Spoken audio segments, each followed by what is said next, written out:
Everything seemed to be normal, milestones being achieved, and quickly and early things started to change. Caressa's medical issue started internally.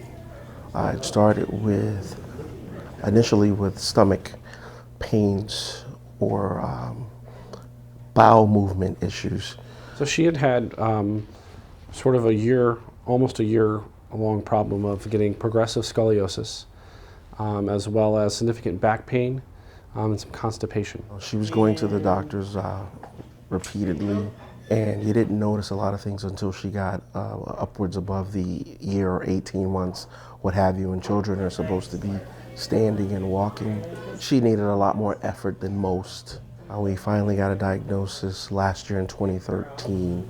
We learned then that she had a large abnormal growth on her spine at that particular time. It was a tumor that went from her neck down to the upper part of her low back, so covering most of her chest area. It was a tumor within the center of the spinal cord itself and expanding it outward. This is something that, if left untreated, would have caused her paralysis. Caressa was a great example of another specialty, pediatric orthopedics, seeing that there was an unusual presentation, getting an MRI, sent it over to pediatric neurosurgery right away.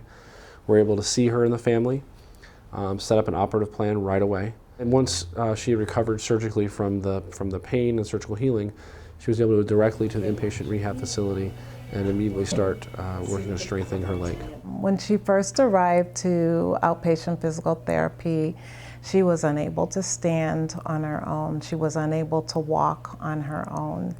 She was very weak, and she had very little to no movement in her right leg. So with the activities that we were doing with the zip lining, I was asking her to bring her toes up, bring her hips up, bend her knees, and in crawling through the barrel or, rolling in the barrel, it's the same effort she has to make. She has to, engage her core so that she can roll, or she'll have to pull herself through by using her arms and pulling as hard as she can and bending her knees to get into a crawling motion. I think she'll get to a point where she'll be able to run and jump and play with her peers. We're out of the leg braces. She's standing on her own. She's taking steps, jumping on trampolines. But as you see her triumph every day, it's a blessing. There you go.